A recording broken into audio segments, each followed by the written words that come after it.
शीला के शक की अब कोई सीमा नहीं रही थी। वह बस इसी सोच में पूरी रात निकाल देती थी कि आखिर उसके पति में ऐसी क्या कमी है जिसकी वजह से आज तक उसने मुझे छुआ तक नहीं। शीला अपने पति के पास जाने की कोशिश करती, लेकिन वह कोई ना कोई बहाना बनाकर उससे दूर हो जाता। शीला का शक अब यकीन में बदलने लगा था कि कहीं उसका पति किन्नर तो नहीं, क्योंकि ऐसा कोई पुरुष नहीं होता जो शादी के बाद अपनी पत्नी से दूरी बनाकर रखे। दरअसल शीला और नरेश की शादी को 6 महीने हो चुके थे। नरेश एक अच्छी जॉब करता है और शीला भी अध्यापिका के पद पर कार्यरत थी। शीला के ससुराल में उसके सास, ससुर, जेठ, जेठानी और एक जेठ का बेटा था। ससुराल अच्छा मिलने पर शीला बहुत खुश थी। नरेश भी शीला का खूब ख्याल रखता, उसे घुमाने ले जाता, सिनेमा घर लेकर जाता, जो भी चीज शीला को चाहिए होती वह उसे लाकर देता। लेकिन शीला को सिर्फ एक ही बात खाए जा रही थी कि दिन में इतना प्यार करने वाला पति रात को उसकी तरफ देखता तक नहीं। शीला ने बहुत कोशिश की नरेश से बात करने की, लेकिन नरेश हर बार उसकी बात को टाल देता था।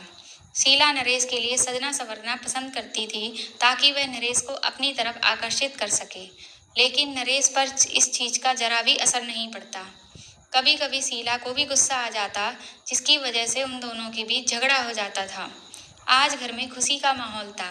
सब लोग खुशी से फूले नहीं समा रहे थे, क्योंकि शीला की जेठानी दूसरी बार मां बनने वाली थी।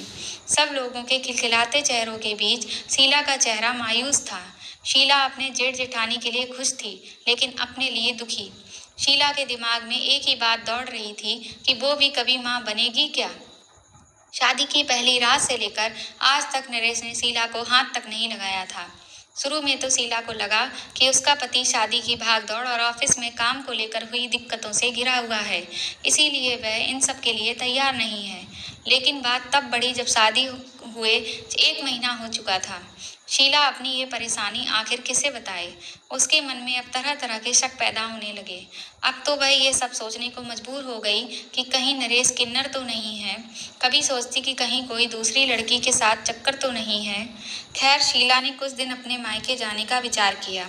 वहां शीला की भाभी शीला से कहती कि अब आपको भी एक बच्चा कर लेना चाहिए, लेकिन शीला झूठी मुस्कुराहट के साथ बात को टाल देती।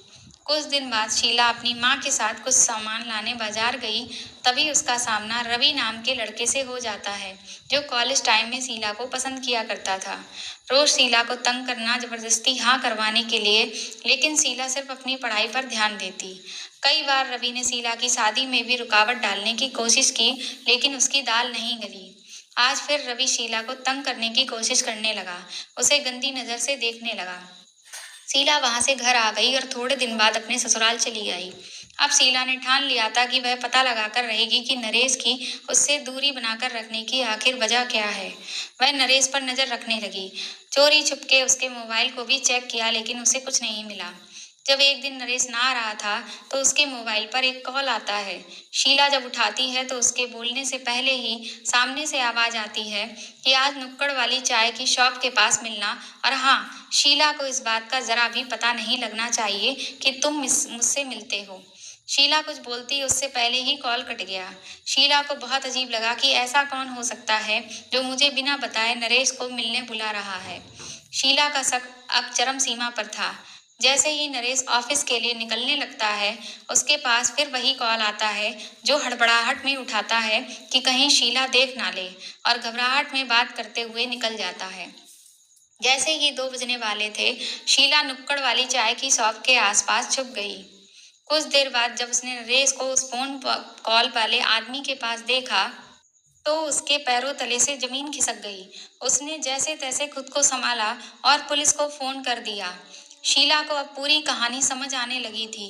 फिर वह उन दोनों के पास जाकर खड़ी हो गई और उस आदमी को एक थप्पड़ जड़ दिया, क्योंकि वो आदमी और कोई नहीं, वही रवि था जो उसे तंग किया करता था। तभी वहां पुलिस भी आ जाती है और रवि से सब कुछ उगलवा लेती है। रवि रोते हुए कहता है कि जब मैं शीला की शादी रुकवा नहीं पाया तो मैंने एक प्लान बनाया। मैंने शादी होने के दूसरे दिन नरेश को ऑफिस जाते समय पकड़ लिया और खूब धमकाया कि उसने अगर शीला को छूने की कोशिश की तो मैं शीला को जान से मार दूंगा। मैंने सोचा कि जब नरेश शीला को वो खुशी ही नहीं देगा जिसकी वो हकदार है, तो शीला तंग आकर नरेश को तलाक दे देगी और मैं शीला से शादी कर लूंगा।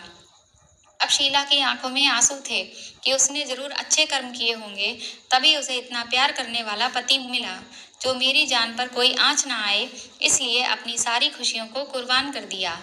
आज रवि जेल में अपने किए की सजा काट रहा है और शीला और नरेश अपने वैवाहिक जीवन को खुशी से बिता रहे हैं।